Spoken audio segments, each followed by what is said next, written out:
Monkey branching, the act of going for the next better man from woman. The next BBD, the bigger, better zeal.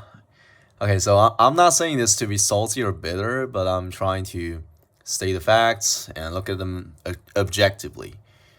Women have been doing monkey branching, and women doing this monkey branching thing, like I don't think this is exactly like breeding the population into a human, like a superhuman species. I'm trying to point out the hypocrisy of hypergamy and female monkey branching. Okay, like women doing monkey branching isn't exactly breeding the population into a superhuman species. Look at our population; they're still very dumb, right? Women go bad, evil, dangerous, and bad men. Really bad people, and then they get pregnant with their kids. Smart, intelligent men get left behind. Also, this species isn't exactly getting a new upgrade or becoming a super species at the moment. Supposedly, women want all the excellent men out there, but we don't exactly have a population surplus of the quote-unquote peak of human performance out there. Monkey branching leaves normal men at despair as their wives leave them as soon as they find a new and better specimen to leech from. If a woman is married to a guy who makes $60,000 a year, when she meets a new guy who makes a steady $120,000, she's going to ditch him and go marry that new guy. This is hypergamy in the works. This creates a giant problem in the marriage scene. Monkey branching is destroying loyal and faithful men who want to protect and provide for their families. Also, monkey branching isn't exactly breeding the population into a superhuman species, as women aren't exactly banging the best and brightest or the most muscular. This is why I'm talking about this thing. Supposedly, hypergamy wants the best man ever available. Let it be best genes or the most resourceful. We're not seeing our population evolving into a much stronger and genetically better version of the species. We still breed a lot of dumb people. Simply in terms of the IQ scale, we still have a lot of people in the middle of the IQ scale. It's a bell curve, and also a lot of them are in the below average IQ scale as well. So I believe the ones that are exceptionally intelligent are only within probably like 5% of the population. But if you look at the graph, it's people that are above 115 IQ only take up, that's 15%, around 16% of the population. And for the other, like IQ scale picture here, that you can see here, it's this really looks like somewhat like 10%, 10% to 20%. It's very low. Like the people that are 130 to 165 IQ. Einstein was in the bracket of 130 plus, I think. I think he was, what was Einstein's IQ? So Einstein's IQ is 160, around 160, but he it's said that he never really took IQ tests, but people speculate that he's 160. We're not breeding the species into 130 plus IQ smart human beings. Women are still making babies that are below average IQ. Like honestly, like the general population, the IQ is average. Like we're not really evolving into a species that are like above 130 IQ or 120. Like that just seems to be the case. Like at this stage, at the current stage, Like let's just say monkey branching, hypergamy, like they really work. It's supposed to breed the human race into a much more advanced version, right? Like logically, I think that's just how it is, logically. Women are still making babies that are below average IQ. Well, I'm not saying they're doing anything wrong. I'm just saying like this just seems to be the case. Like, also, simultaneously, we're breeding lots of awful human beings as well, like criminals, gangsters, murderers. You know, I mean, well, you can probably argue that criminals are nurtured, not born. But from my knowledge, dark triad personalities are born. Narcissist and psychopath are born. Machiavellian is learned. So women are giving birth to a lot of bad people, like you know, criminals, gangsters, murderers, dark triad psychopaths, also pathological liars, scammers, and really fucked up people. Yeah, I think women ban a lot of psychopaths. I literally met one. I met one like back in China, and the dude was totally a psychopath, man. Like he is a psychopath, and he's got a lot of girlfriends. Like like the white guy that just come to China and ban local women. So your typical sex pat. Your typical sex pat. Every time when a gangster or serial killer leaves his woman, the woman is pregnant and has to raise the kid herself. When the father is either killed or locked away in a faraway prison, this produces even more bad, awful, and evil human beings. So the cycle continues. Women, as the gatekeeper sex of human species, are doing an absolutely terrible job at producing better human beings for the entire race. These people are so bad at creating better humans for our species that they're willing to take anything, as long as the man can pay the price.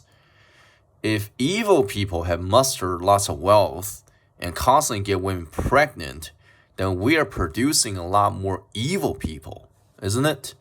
This is not really looking good for the entire species.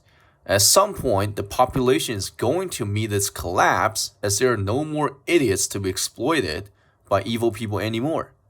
China is a great fucking example of this. Women aren't exactly doing this coming apocalypse any good, but rather exacerbating it, accelerating the process to fruition. If we're talking about eugenics plus hypergamy, this relentless hypergamy is supposed to produce the best human species possible, but it's not. It still produces a lot of idiots. Another thing about women's mate selection is that, let's just say they all want genetically superior male species, right? They all want genetically superior men. Our population isn't exactly producing more physically attractive people. The percentage of physically attractive still stays pretty much the same, like about 20% of the population across several decades. Technically, if they're fervently doing this thing, hypergamy, they're supposed to breed more attractive people and more genetically superior people and more high IQ people, stronger and more muscular people, but they're not. We still have a big number of people that look very average. Their intelligence is average, okay? Their bodies are average. It's just generally average. Women aren't contributing to generating a more evolved species. We aren't really making a lot of the best human specimens out there.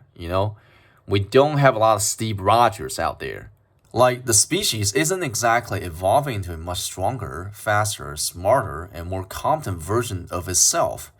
It is still that the vast majority of people are pretty basic. Just saying. So this is why I think like hypergamy, like, and the whole monkey branching thing, like they're not really doing their job. So that's the hypocrisy, the hypocrisy I find with monkey branching and hypergamy. If it's really working, if it's really effective, right, then it's supposedly, we are breeding the population into a more advanced level, right? Like we're evolving, but at this current stage, I don't think we are. I don't think we are, and women's selections are terrible, man. Like the way, like how they pick men is just terrible. Like, absolutely terrible. I don't know why they pick men the way they do. Doesn't make much sense to me. Like, why would you constantly go pick evil men? Like, it just seems that they have this natural inclination or tendency towards evil guys. It's like, why? Like, why, right?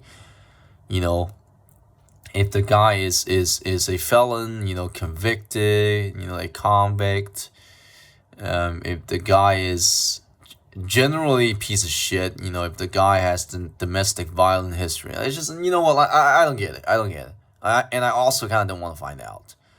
Like, they have twisted brains, whatever the hell that is. I'm not gonna change that, but I do feel pity that they're not picking up brightest. Okay, think about NASA, right? And think about, like, okay, and also there's this one thing I want to talk about is that, so in terms of genes, right? Like this is a little bit weird, but I'm still gonna say, in terms of genes, like, we have two categories of genes, for men. So the first category is sexy genes. The ones, the type of guy that looks really hot, right? The type of guys that look really hot, physically attractive. The second type is smart genes. The guy is really smart, really intelligent. People like Stephen Hawking's, Einstein, Nicholas Tesla, or Edison, right? These people, they are on the spectrum. They are on, maybe the right end of the spectrum, that they got that smart genes. And you have men that are at the left side, left end of the spectrum, that have the sexy gene, like Jeremy Meeks, that type of guys. Jeremy Meeks, like men that look really hot, like just physically attractive in general. They're on the left side of the spectrum. So women usually go pick the left side. They kind of don't really pick.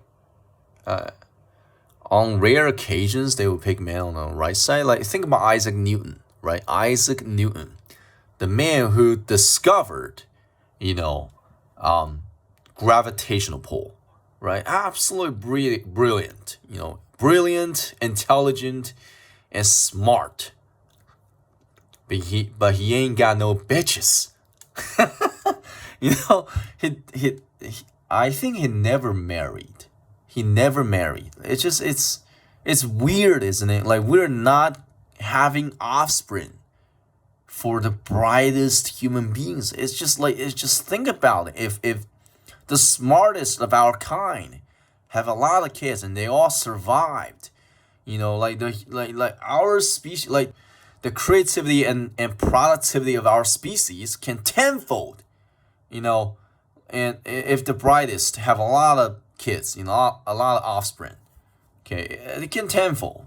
The productivity and creativity can scale so much higher, but that's just not the case. It's not the case because smart people aren't having sex. Smart people aren't having kids, and a lot of smart people, they don't have offspring. Oh man, that sounds so sad, so yeah, that's just how I see it, man. Like this whole female monkey branching, whatever the hell that is, it sounds sad, man. It sounds sad. And also, you can add into the fact that, like, about loyalty and faithfulness, right? Hypergamy is trying to procure the best male specimen out there, right? Or the best guy, or the best man, or the man with the most resources. The problem with hypergamy is that women will go find, or not go find, or I should say, women will basically ditch her family, in an active marriage for a guy that she perceives as a better deal, a better candidate, a better deal, a better option than her current husband. This is a giant freaking problem, it's a giant freaking problem because, like hypergamy it ferments into a problem, like a giant ticking time bomb. You're supposed to be faithful and loyal to your husband. Marriage is a contract. In essence, I think a lot of times it's a marriage is a contract. Marriage is a committed, like it's a commitment. You know, till death do us part, or till death do you part, right? When I announce, right, like you get the idea. So, when women practice hypergamy, like amidst a marriage, that's just like it's destructive. It's destructional. It's destructive and destructional. They will leave the family behind and go and basically embrace into the arms of the new guy. And wow, dude, that's destructive, man. Incredibly destructive, destructional. And if women keep doing this hypergamy thing, it's going to, break apart families. Okay. And that's the biggest gripe, for men today, what we consider hypergamy. It's destructive in its nature because it blossoms into something, fucking weird. Something weird, in the middle of a marriage. Okay. She starts going out, hit the gym, start to look pretty, all this stuff, and just to trying to ditch you and the kids. Think about that for a second. Think about it for a second. How evil can that be, right? And man, like women practice hypergamy, man. Like they can't stay faithful to a marriage or a relationship, and that's the biggest problem with hypergamy. Like no matter how you see this, that's just what it is. That's why like this whole video, about monkey branching, about hypergamy and all that stuff. This is what I mean. This is what I mean. Okay, if they're really trying to be evil, right? Why are you guys not really doing anything productive to the species as a whole, right? And if you're not trying to, really, practice hypergamy, do your thing, then you should stay loyal, stay faithful to your husband, right? Like marriage, the whole thing about marriage is that we men have to invest a lot into a marriage, right? And it's heartbreaking, and it's not just heartbreaking, man. It's beyond heartbreaking. It's not heartbreaking. It's beyond heartbreaking. It's ridiculous to see a woman not being able to commit it to a relationship, not being able to stay faithful to a relationship, not like it's a contract that she signed and she is not able to like follow through, right? It's a commitment that she has agreed to, but she's not able to follow through. And that's the problem, guys. That's the problem. Okay, like why?